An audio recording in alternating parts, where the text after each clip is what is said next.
Here we go. It is time to call a spade a spade. No more pussyfooting. Zionism is a failed ideology. A majority of ordinary people all over the world know that to be true. A majority of Jewish people all over the world know that to be true. Israel is a failed state.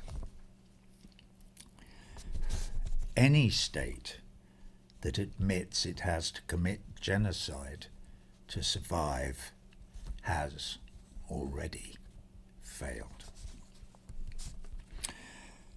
Ordinary people all over the world know this to be true.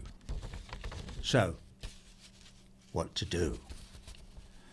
The so-called Trump peace plan is a bad joke. It openly and unashamedly denies the Palestinian people basic human rights. So what do you suggest, Roger? What's your peace plan? Well, sumud, steadfast perseverance in resistance to the occupation. We must keep on taking to the streets in our millions. We must keep on raising our voices. The sound of our choir needs to be so loud it pierces the palace walls. No king should be allowed to sit smiling on a throne soaked in the blood of our children. Yes, I'm talking about you, Mohammed bin Salman. I'm talking about you, Sisi, in Egypt. I'm talking about the Qatari and Jordanian royal families. I'm talking about the rulers of the Arab Emirates. I'm talking about everyone except our noble brothers and sisters, the Houthis in Yemen. Our final goal must be to turn back the clock 100 years to before the stain of Zionism blackened the land.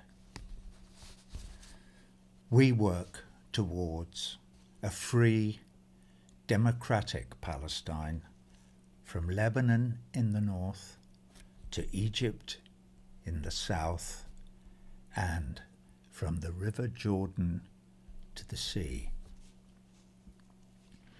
And what becomes of Netanyahu and Ben-Gvir and Smotrich and Trump and Starmer and Witkoff and Hegseth and Rubio and the rest of them?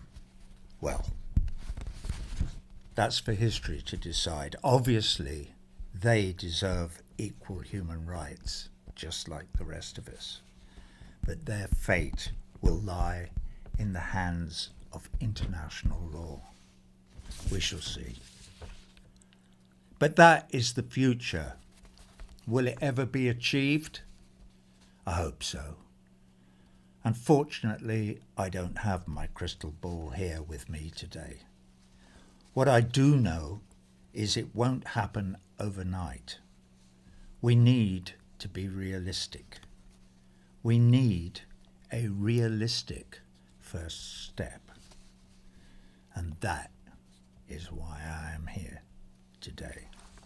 Donald, pay attention. This is important. The realistic first step to which I refer is uniting for peace. I call upon all world leaders, but especially all the Arab leaders, to, for once, represent the will of your peoples and stand solidly